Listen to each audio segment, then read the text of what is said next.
Push. Hello, everyone. Welcome back to another great episode of Crushing Strongholds.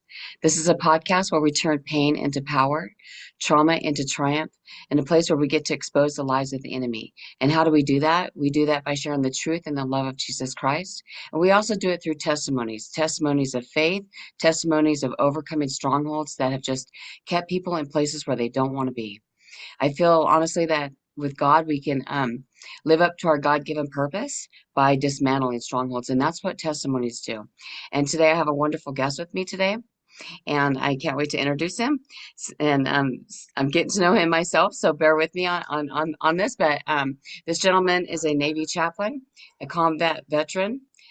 He loves to seek out helping others in his journey. He helps people with PTSD and moral injury, and he was a pastor for 25 years. He also was a volunteer for fire and police as a chaplain, and then he had his military with the Navy, about to be retired.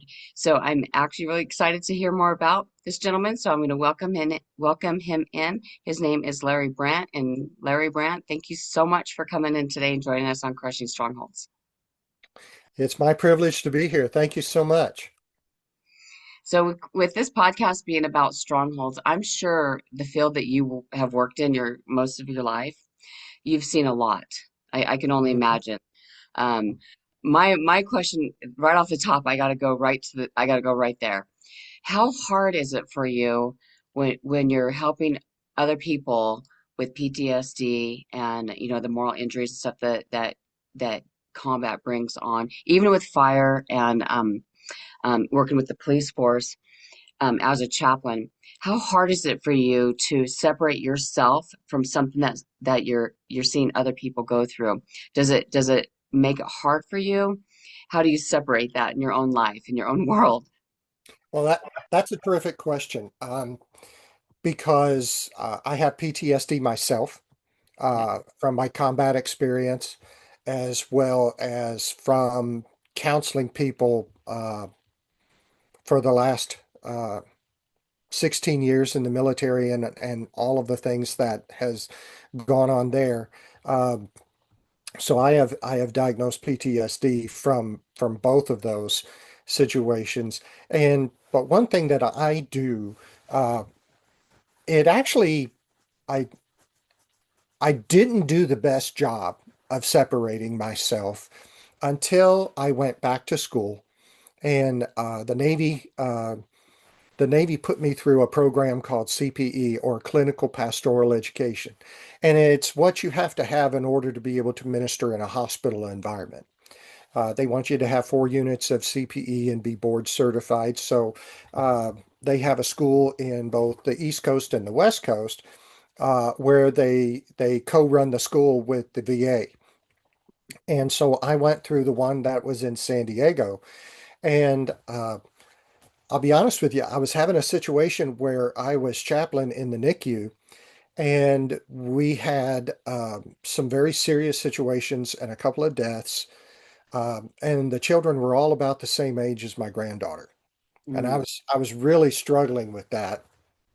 And I went to my CPE director, and I just asked her. I said, I'm struggling here. I want to be a help to these families, but I'm so over identifying with what's going on because these children are about the same age as my granddaughter.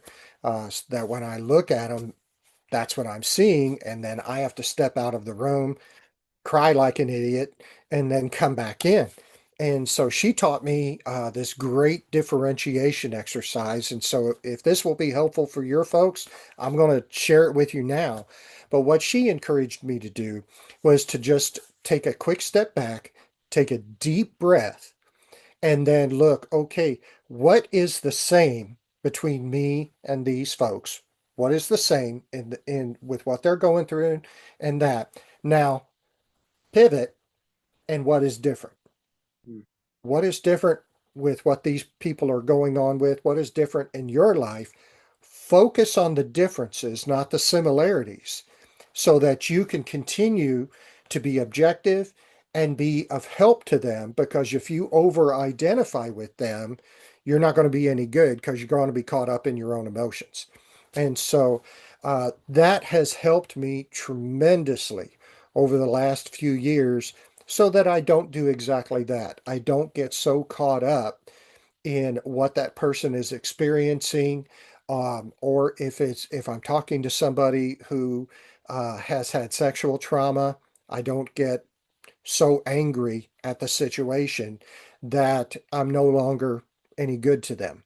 And so that's been a huge help for me in being able to stay objective and be able to provide ministry, especially in difficult and high trauma situations. Well, thank you for sharing that. I'm sorry to just tackle that right on top, but it's been a thought in my mind, and I was like, oh man, That's a I just great always question. wonder. Yeah, I was like, how do you, almost compartmentalize, Mhm, situations with one another, and then still go function in your own life and your own reality outside of that, and mhm. trying to connect but disconnect, trying to keep them balanced so it doesn't have an emotional havoc on your own life, basically. So with this also, being crushing strongholds, and it is a place where we get to talk about testimonies of how we overcame obstacles and strongholds of our own. Um, what is your testimony? You said you suffer with PTSD, so I know that you have got to have a great testimony for me. Well, I'll just kind of tell you my story coming into the Navy. So as you mentioned, I was a pastor, really an associate pastor, and for 25 years, I did worship and whatever else the church needed at the time, whether it was youth ministry, education ministry, discipleship ministry. There's a little line at the end of the job description and says anything else the pastor deems necessary to be done. That's kind of the catch-all that associate pastors have at the bottom of their job descriptions. And so I was doing that. Then in my last church, which was in Lincoln, Nebraska, uh, I had just come on board, and I was approached by some firefighters and police officers that we had in the congregation. And they came up to me one day after the service and they said, we think that you have a great temperament and would be great as a volunteer chaplain for the city. Would you ever consider doing that? And I thought, I'm open to that, and I prayed about it and I felt like God was not closing that door. So I talked to the senior pastor and I asked him if he had any reservations on it. He thought it was a terrific idea. So I started volunteering for the city, and it was a great program. It's called the Lincoln Chaplain Corps there in Lincoln, Nebraska. They've got about 25 to 30 volunteer chaplains from various faith groups. And then they each take a 24-hour duty, and they are on call for the police department, for the fire department. Um, Sometimes they're asked to transport women to shelters, um, and sometimes under guard because of the violent nature of the offenders toward those women. Um, they will go, and especially if it's a non-attended death, where they just find a body, the chaplain will come and they'll be the liaison with the families. Uh, so a little bit more of a comforting presence because the police officer is focusing on if there was a crime committed, whereas the chaplain can be more of a comforting presence for the family and be that liaison, can ask the questions that the family has and things like that. And I really enjoyed that ministry, working with the first responders, helping these folks quite often on the worst day of their life and trying to be a comforting presence during that. And then over the 8 years that I was involved with that, actually rose to run the ministry for the city. Uh, and then in 2007, my denomination had a chaplaincy training in Hawaii, and it happened to be the week my wife was off from school. So I went to her and I said, "Honey, it's of God that we go to this training." And of In course, Hawaii. she heard Hawaii and she was in. So we went out to the training, and it was a wonderful experience. And there were only two law enforcement chaplains there. Everyone else was military. And so that was really my first experience with any kind of military chaplaincy. But as we met these folks and their families and heard their stories, um, quite honestly, God began working on me. And as God began calling me to military chaplaincy, like Moses at the burning bush, I kept telling God why he was wrong. And everything I came up with, it seemed like at the very next session they knocked down. So at first I said, well, God, I'm already too old. You know, the cutoff for military chaplaincy is 42. I'm above that. Um, you know, the just not going to happen. I'd go to the next session and they're talking about these age weight because at that point in time, the Army and the Navy were really needing chaplains. They were giving age waivers, letting you come in past the cutoff point. Mm. And then, and then I thought, well, I don't have the right degree, you know, because at that point in time, I had two master's degrees. I had a master's in church music, and I had a master in ministry leadership. And go to the next session. Now, understand this is 2007, and they're talking about this brand new thing, accredited online schools that the Department of Defense was accepting into the chaplain program. And I thought, wow, there's two for two. Um, and then um, the next thing was, um, I thought I had got on this one. I was a pretty big fella. You know, at that point in time, I weighed over 300 pounds. And God came back and said, there's this thing called a diet. Uh,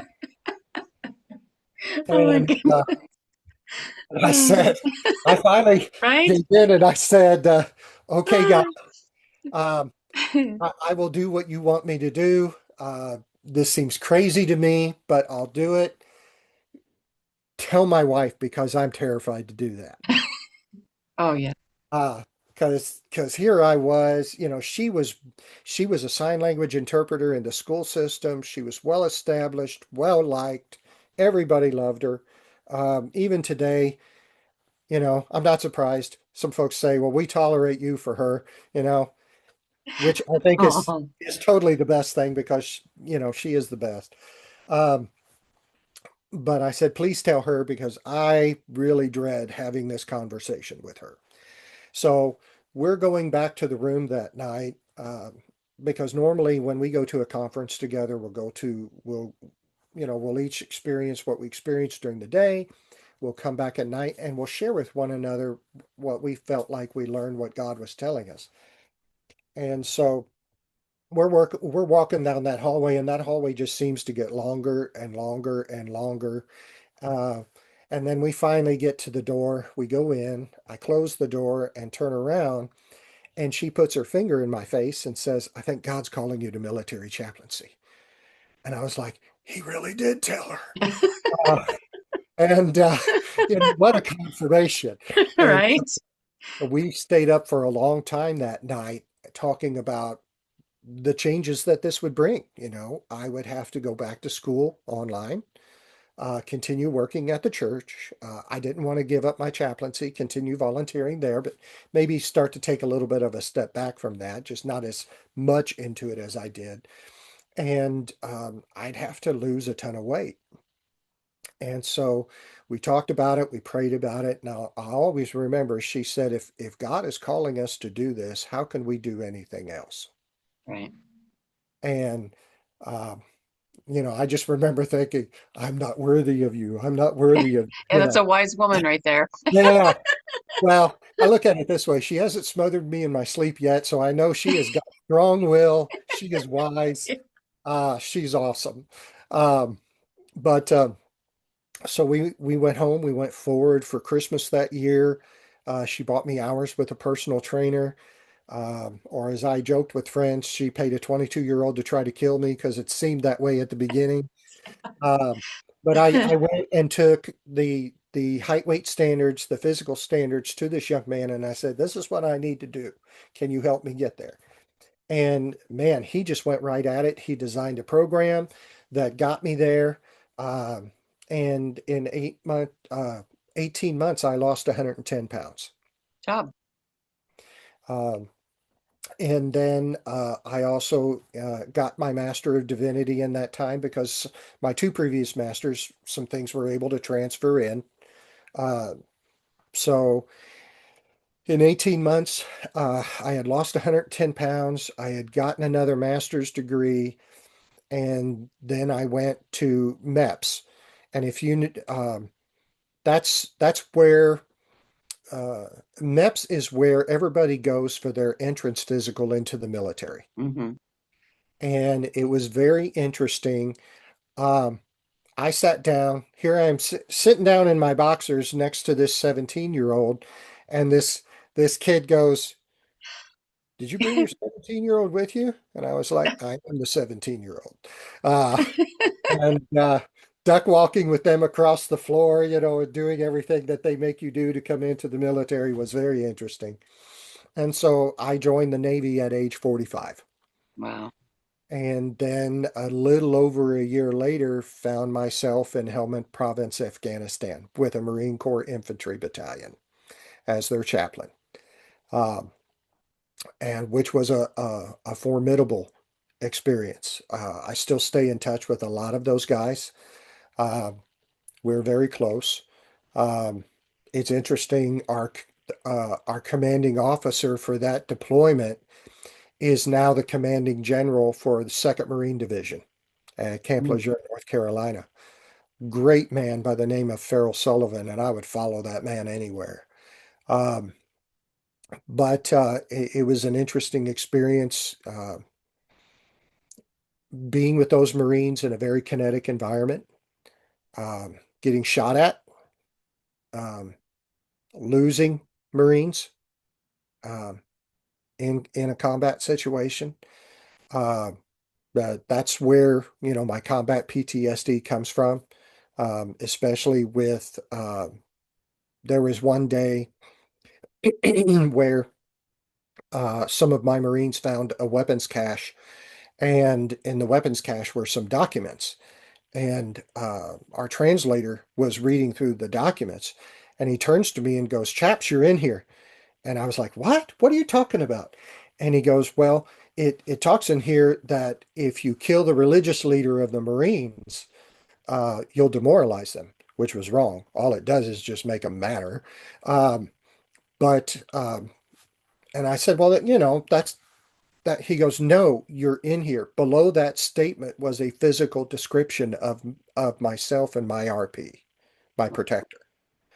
And so I realized that someone had gotten close enough to me to write down a description and then put it in that and say, "If you see this guy, kill him." Wow. Uh, which, all sense of safety gone. Yeah. Uh, In a and blink. Like, in whoo. a blink of an eye, Yeah. in a blink of an eye. Whoo. Uh, Scary. and and then working with those guys was humbling, but I felt like I was right in the middle of where God wanted me to be. And then fast forward to the CPE program that I went in. I did it during the height of COVID.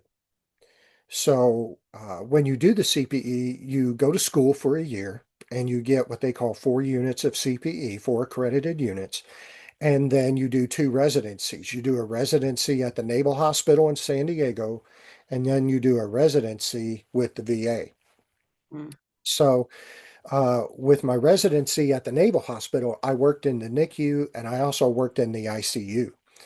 Uh, and if you can imagine working in an ICU at the height of COVID, um, we were losing at least one patient a day, Mm. and dealing with the families of these patients. And sometimes we would lose a husband 1 month and the wife the next, and then dealing with the devastated families, and then pivoting and working with the healthcare providers who were getting moral injury over this because they just felt absolutely helpless in preventing these deaths Mhm. with the way this virus was just, you know, moving through everything, as we all remember how it happened. Uh, and so that was, I actually saw more death in that ICU than I saw in Afghanistan. Mm. And that was really something to see. And then being terrified myself of accidentally bringing home the virus and maybe infecting my wife who has asthma. And so I was absolutely terrified of that. Thankfully, that didn't happen. We didn't catch COVID till I actually checked into the command here on the base. Oh Uh, no. we checked in, and both of us got it hard the second week. I did not know my eyeballs could hurt, but they Yeah. could. Um, and then uh, when I went over to do my VA residency, I was very privileged to work in a program that the San Diego VA has, which I would love to see replicated in other locations across the US at other VAs. But they have a program called the Aspire Center. And what the Aspire Center does, it's a PTSD domiciliary. And so they take homeless veterans off the streets of San Diego diagnosed with PTSD. They house them for 6 months. They address their PTSD and address their moral injury, help them to get clean and stay clean. And Mhm. then they help them find jobs and help them find housing so that they don't go back out on the street. And they've got about an 85% success rate. That's pretty good. Yeah. Yeah, it's just amazing. The staff there is just, well, they are just so dedicated to those residents. They are second to none. And what I really loved about being the chaplain resident there was that they expected the chaplain to have an equal seat at the table. When they were planning the treatment plan for each resident, it was the chaplain needed to know, where is that resident spiritually? How can we support them? What are ways that this can work into the treatment plan? Um, and that was something I had never experienced before. That level of responsibility, but also being having an equal voice as part of the interdisciplinary team was just terrific. And seeing the changes in these veterans over those 6 months. And so as I left that program and then went to my command at Naval Hospital 29 Palms, I wanted to do something about that. So I took what I learned from the VA, and there was a program that we used called Building Spiritual Strength that was developed by a VA psychiatrist and a VA chaplain. And I wanted to tweak it for active duty and offer it through our hospital at 29 Palms. So I got permission from the developers at the VA. They were very gracious people. And after I got my feet underneath me at the hospital, I scheduled a meeting with my leadership, and I did a proposal proposing to do this 8-week course called Building Spiritual Strength, where we address PTSD and moral injury from a spiritual perspective, Mm. and helping our active duty or retirees that work here on base, helping them to address PTSD and moral injury from a spiritual perspective, reconnecting, reconnecting with their faith, or maybe finding a new faith, or using, whatever they use to mitigate those symptoms of PTSD and moral injury. Mhm. And as I proposed it, it was kind of cool because the executive officer of the hospital was a clinical psychiatrist. And he got so excited about the proposal, he said, "Chaps, can I do it with you?" And I Mhm. said, "Absolutely, sir." And so we teamed up and just had a wonderful experience leading those groups over the next several years. And then when he left, the new director came in and I worked with him. And um, we saw such dividends in that program of people making recommitments to their faith, people making huge life changes, restoration of their careers, restoration of their marriages. And because our goal was, why are we waiting until these guys are homeless before we're addressing this from a spiritual perspective. Yeah. Um, I think I've heard that question asked often with vets, actually, that and exact question. and my thinking was, let's do this before they're out. If we can do this before we're out, maybe we can save some careers, Hmm. we can save some marriages, and potentially even save some lives. Yeah, good. That's good. And we've had a lot of good success in doing this. We were the first, I think we were the first active duty base to use this program, and now there's 52. Oh, wow. Good job. Um, and we've just seen a lot of success in that, and the stories that these folks have of change and renewal and restoration in their lives is just amazing. Yeah. Now, with dealing with PTSD on a spiritual realm of it, you know, a lot of people that are Christians like myself, we believe in healing. And, Hmm. and I always think about Second Corinthians when it talks about, where it says, capture your thoughts of the imagination and cast them, before Jesus Christ, to the knowledge of Jesus Christ. And I think about that in every aspect of life, whether it be military or, a mom losing a child or, um, even elderly like myself, my grandmother having dementia. I think about that, like her mind is gone. How can she capture her thoughts? She cannot do that because of the disease she has. And I think about it because I always think, and that word to me means like you need to grab that thought before it becomes captain of your ship.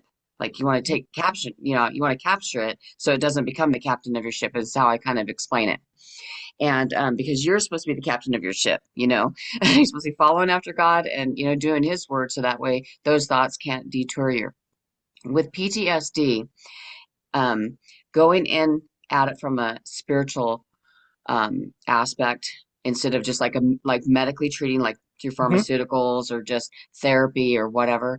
Um, is that does that seem like to be an easy or is it a hard struggle to reach someone in the spiritual realm of what someone's encountered at war or with a moral injury or I mean because it's devastating. I mean I can't even imagine seeing what you guys see, um, other than what I've seen, on TV for myself and whatnot. I've been to Camp Lejeune, by the way. My daughter was born there.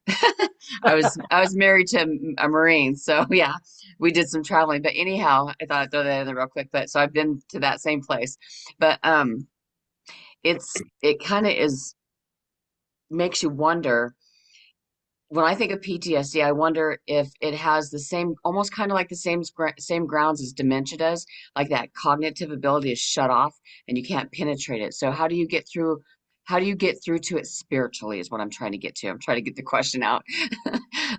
Um, there's a couple of different ways that we do, because especially the person with PTSD, they're hyper alert, uh, sometimes hyper focused, uh, definitely elements of paranoia, um, because for myself, when I sit in a restaurant, I have to see the whole restaurant. I can't have my back to the people.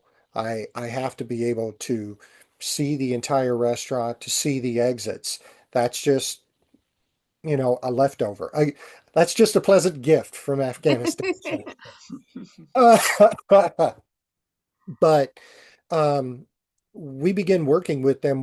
The first thing we do is we try to give them a safe place to talk about what's happened with them, whether it's PTSD or moral injury. And let me just kind of explain. Uh, I would say probably your audience knows a lot, sorry, about PTSD. But what I am finding is not many people in the general public um, know a lot about moral injury. Right.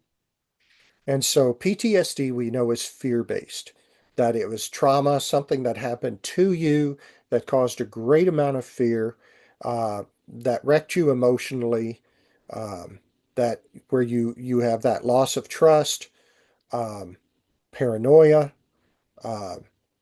fear of harm, um, and moral injury is kind of like the other side of the coin versus something that happens to you. Moral injury is something that you did, possibly under the direction of someone in authority over you, or it's something you chose not to do, Right. but the result of which just goes against everything you believe in morally, ethically, and especially spiritually.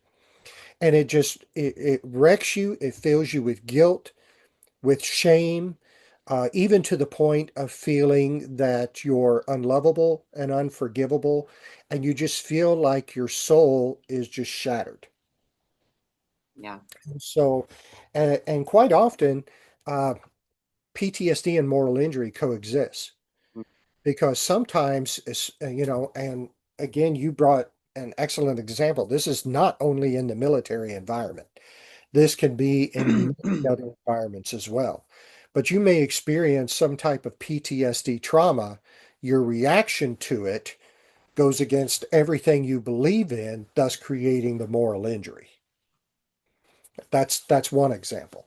And so as we work with these folks, giving them a safe place to tell their story, that's that's a big step one.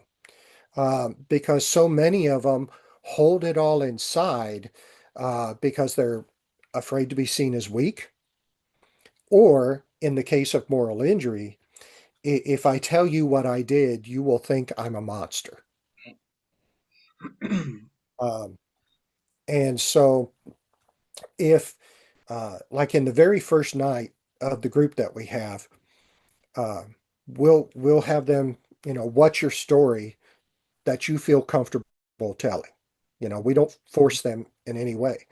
But as they begin to share, what happens is the people in the group begin to realize I'm not the only one who feels like I feel.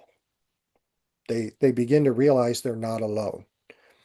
And with hearing similar stories of trauma, then they feel more free to share. As they begin to share, that gets unburdened, and then that builds a community of trust. And then from there, we'll discuss different topics. We'll also give them homework. Um, One thing that's really helpful, both with someone with PTSD and moral injury, is, and on the very first night we do this, we have them do what's called a two-way prayer log. And you know, I wish I invented this, but it's, like most preachers, I steal what's good and then pass it Yeah. on. Uh, But at least you don't take all the credit for it. I That's mean, come it. on, That's it. that's a That's right. good thing. I admit that I steal it. Yeah. Um, but we do this thing called a two-way prayer log. And, most people, you hear a lot in mental health about journaling. Journal your thoughts, journal your feelings. And it's very cathartic to get those out onto the written page. But this goes a step further. We have them write out a prayer um, to God or whatever faith group they're in, but uh, I strongly suggest God. Um, but and then write out their prayer to God, and then the two-way part is now, how would you imagine God answering you back? Mm, And then write that part out. You're not speaking for God, you're not God, you're just with what you know of God, how would you believe he would answer back? And that's been uh, monumental because of the trauma, TSD, and the moral injury. mhm, These individuals are very self-focused. right. My trauma, my Mhm, paranoia, my sin that I committed, and it's hard to get them to think out of themselves. right. But what the two-way prayer log does is it helps them begin to look at their situations and their feelings from the perspective of God. Mhm, It gets them out of themselves. And it helps them to kind of begin to be able to develop that 10,000 foot view mhm, of how does this mix in with everything else going on in life around them? And so then they begin to understand uh, how different people play into it, um, how God plays into things, His perspective on things, and it helps them to just kind of zero out and not be solely focused on themselves as much anymore. Right. That's been huge. Um, and then those are just a couple of small steps in helping them to get them to reconnect with their faith. That's awesome. Well, as we start to wrap up, I want to talk about your book, Restoring the Okay. Broken, because you're not only all of the above, a chaplain and a volunteer military, but you are also an author. And so I want to talk a little bit about your book called Restoring the Broken and um, how that helps people. Um, just put those pieces back together because I feel like we all go through times in our life where we do get broken, you know. And an analogy I like to use analogies if you have those, but analogy I like to use is like, you know, when someone drops a plate on the ground and you try to piece it all back together, it's never going to be the same. It's never going to be the same. And I can only imagine with PTSD, even and especially with moral injury, that what that probably looks like, you know, in that brokenness. And I think about it because we're not ever going to be restored to that fullness until God restores us in heaven when we have our perfect bodies, you know. Right. And I try to when I do my coaching, I explain to people we want that fullness now. We will never have the fullness, but we can have Christ, you know, Hmm. within us, which fills us until we get our new bodies in heaven when we get to heaven. So, Absolutely. and I'm excited for that day because I'm ready for a new body. So I'm like, bring it on, Lord, bring it on. No, Yeah, all my broken mine's a parts. little creaky. Mine's a little creaky itself. Yeah, it's Uh, making some awkward noise. I don't know what's going on, but but so yeah, if you want to yeah, talk about your book a little bit as we go into sure. closing, I'd love for you to share about it. So when I was doing my doctoral project for my Doctor of Ministry, as I've been in the military and talking with pastors from across the country, many times I would say, you know, what's PTSD? And they would give me a fairly decent answer. And then I would say, okay, can you tell me what moral injury is? And they would just look at me like a deer in headlights. But then when I gave an explanation of it, like I did earlier, every single time the pastor would go, "Oh, that explains it." You know? Right. And they would someone in their congregation would immediately come to mind. Yeah. And we would then have a discussion on that and the approaches of moral injury versus PTSD. And so as I was doing that for my doctoral project, I thought, why don't I develop a training for pastors and civilian chaplains, educating them on moral injury and then educating them on how to develop a pastoral response to it. And that project went really well. And as I was submitting that dissertation for review and approval, uh, my editor, again, my wife, the source of almost all wisdom in my life, uh, outside of God, of course, um, and actually my dissertation team as well, my dissertation committee, actually said, you know, we really think you need to put this into a book. Mm. And so I was sharing my dissertation with a friend of mine in the Tulsa, Muskogee, Oklahoma, VA, Oklahoma. who is Yep. an author who is an author himself, a fellow by the name of Dr. Carter Check. And he goes, I need to introduce you to my publisher. So he did introduce me to his publisher, and I began working with them. And my editor there really helped me to just kind of take all of the academic language out of that dissertation and really helped me to just put it in plain English to explain what moral injury is, why the church should care about it, Yeah. what are some concrete things that pastors, ministry leaders, the church, just people can do to come alongside people broken with PTSD and moral injury and help them in that restoration process. Right. That's So perfect. that's my book.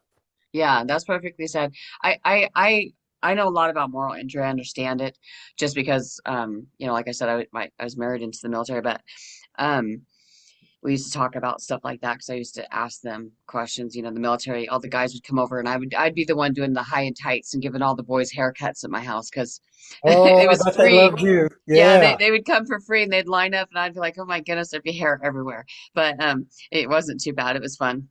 We had a lot of conversations, and my ex-husband was in the Philippines, and he was actually one of the last people on the base when they closed it down, that base. But he talked about what he could, and I always wondered if there's stuff he couldn't really talk about, Hmm. and whatnot, and the things that he was told to do, had to do, forced to do, whatever, along the moral injury lines, and just in I think it heightens shame on a person. It makes you feel like um, you have to be ashamed of yourself, even though you're told to do it, even though you're put in a position where you have to make the decision to go against your own your own integrity, your own morals, your own values, what you would not normally do. And I think that I love that you talk about it. I really do. And I agree. I do think it should be talked about in the church because I think that when we talk about moral injury, I don't think about it as just a war motive. We Hmm. have thoughts of moral injury every day. Look at the school shootings. Look at the police brutality. Look at everything in the world right now is somebody conflicting something on someone else. And where's our morality in all that? Where is it? So I really love that you talk about it and that you bring that to the table. You're not just talking about what happened to me, the PTSD.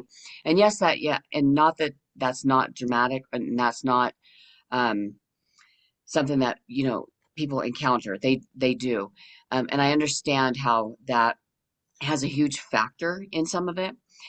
But the moral injury, as we think about conflicting wounds onto someone else or any of that, it's not talked about. It's talked about after it's done. It's talked Hmm. about after the fact. But it's never addressed ahead of time so that it can be, reduced or eliminated. Now we know in war, there's no way around it pretty much for certain, wars that we're stepping into. It's just what's going to happen. I mean, Armageddon's coming. I can only imagine what that's going to look like. I'm like, oh my goodness, World War III, it's right around the corner. All these things are, we think about it, but, um, the good versus the evil and stuff like that. But going to bed at night and trying to get over that shame that's on you and holding you from having to do something that is morally wrong. I can't even imagine it. I can't imagine how hard that would be to get through, and to talk to someone about God in it. Like, Hmm. yes, you were just told to kill this, kill these people, um, for the reason of the sake of war, but how do you get past that? How do you get that out of your head? How do you not feel ashamed? And I love that what I like about what you're talking about in your group is you guys take God outside of the box. And I love that. It drives me crazy when everybody puts God inside a little box and they think that's where he operates because he's so much bigger. Right. He's so much more merciful than we give him credit for. He gives us so much more. Even in our promises, I tell people God doesn't always hand you out the promises of the Bible because you're not ready to handle the promises of the Bible. You have to be ready. You have to, Mhm. we're supposed to be ready in and out of season. And if we're not, he can't just hand you a promise if you don't know what to do with it. He wants to bless us. He wants to heal us. He wants to take us to that next level to where we are fulfilling his God-given purpose that he created us for. Mhm. And so I really, really love that you talk about that. And I was really excited. I was reading about it and reading about how your desire is that it becomes more evident in the churches that we are talking about it, that it is a discussion of, in the church, not something we're just shushing all the time. Exactly. It Or is being trying to shushed. get a quick fix. We've Right. been guilty of that, when someone comes forward, they share what's going on with them. Uh, and maybe we don't know how to handle it. Maybe we haven't been educated, but sometimes we just give them a quick prayer, a scripture verse, a clap on the back, and say, "You're good now." That Yeah. doesn't do it.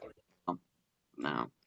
I mean, I'm a coach and I'm a Christian life coach, and I do what's called a power hour and a power hour plus, where I give somebody a motivational talk. And it's Hmm. really good for someone who's just kind of like, having a rough day, but somebody that really needs to be having their roots dug up and worked out and pull those weeds that need literally be gotten rid of. you know, I start with a 90-day coaching program. I can't do it in a day. I can't do it in an hour. In healing, sometimes we want instant healing. A lot of people want instant gratification right now. It doesn't Microwave it. happen. Yeah, it doesn't happen. Yeah, no. If you want your food to be, cardboard, then, there you go. Microwave it. But so, yeah. So anyway, but I'm excited about what you're doing, and if you could just tell our listeners today, like how they can get a hold of you and what they can do, if they want to partner or get involved or help with what you are trying to accomplish with your ministry. Yeah. Well, the website for the book is www.restoring-the-broken.com. And from there, there's a link where you can click on that and purchase the book through Amazon. It's available on Kindle, paperback, hardback. My email is chapsbrant, CHAPSBRANT @yahoo.com. Feel free if you have any further questions or you read the book, you have some questions. In the book, several things. I encourage you to get it, give it to your ministers, have them read it, because what I encourage the church to do is to become a safe place, to become a place where people are trained to listen for the right phrases that usually people with PTSD and moral injury may say, and then to train the people to listen without judgment or shock, because so many of these folks want to tell their stories, but they're afraid of the reaction that they're going to bring. Right. That makes sense. And but if you can have people within the congregation trained to listen for these phrases, trained to hear the stories without shock or judgment, um, then that goes so far with the building blocks of trust, and then being able to show them step by step. And sometimes you just got to, for a while, sometimes you just got to sit with them in the ashes, um, until they're ready for that next step, and then slowly walk them toward the concept that they are lovable, that they are forgivable, and God is ready and waiting on them. Yeah, I think sometimes we really do have to meet people in the trenches. And I tell with my coaching is, God wants to meet you where you're at. He's not going to wait. You don't have to wait till you get it all figured out and cleaned up and all organized and all pretty packaged and ribbon and bow and whatever you want to do with it. He wants Exactly. you in the mess that Exactly. you're in. And the sooner, even in the mess that you're in, the sooner you take that step forward, the sooner God can actually help you and that Yes. healing and restoration can come. And I Yes. encourage that, like with every one of my listeners, like, seek after God, get in the Word, get in the Bible, get in a good prayer group, get in a good church that actually teaches the Word of God, um, and not afraid to tell the truth. I love truth seeking churches. And Amen. um, there's a lot of good ones out there. So I'm not knocking churches by any means, by the way. I don't want people to think, And wow, neither that's am not. I. It's just there's so many places where they just simply don't know. Yeah, they're just not, going to the full extreme. But excuse me, but having that said, I am going to put your information in the show notes so it will be readily available to them. So when they watch this podcast, they can go right and get it. I do that with every guest that I have. I like to share whatever it is that you're bringing to the table. And I just want to say thank you so much for coming on today and joining me. I really enjoyed our conversation. And I want to meet your wife, by the way. Tell her I said hi. She sounds like an amazing woman. She We're going is. to have her on the next episode, okay? That sounds terrific. That sounds Because terrific. I would love that. But I love what you do. I really do. And I think it's wonderful. And um, I'm glad that, God called you, because I really feel like what you've done is amazing. And even though, you're the three strikes you were out part, it does really work. I love that you have that as a testimony too, because sometimes we want to convince God that, it's not us that he's looking for, it's somebody else. Yeah. You know, I'm like, go Please, look over God, don't there. send me to Africa. You know, when you're the little kid in class and the teacher's like, I'm gonna pick someone, and you're like, oh gosh, don't pick me. You automatically, Everybody slumps down in the yeah, seat. you're like, don't pick me, like, or they look the other way. So no, you're not, and that's usually the one the teacher picks, like the one that's hiding out, you know. I Yeah. think God knows, you know.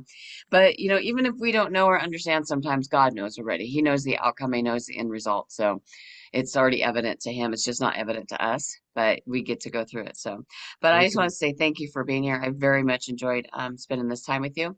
And for all of our listeners, if you are struggling with PTSD, um, if you want to talk about moral injury, get a hold of Larry Brant and email him, message him. And if you have questions, I'm sure he'd be glad to help you with that.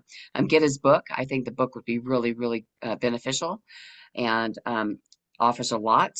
And if you're looking for ways to conquer and get over strongholds, again, I do coaching myself. I also offer a clarity call for free, and I also do um, prayer. So if you need prayer for anything, that is always free, 100%. Always, always, always available for prayer. You can go to my website, crushingstrongholds.com, and just say, hey, I need prayer, and I will pray for you. So I just want to thank you all for listening. Larry, again, thank you for being here. And My I pleasure. hope that y'all have a wonderful and great and blessed day. Y'all take care.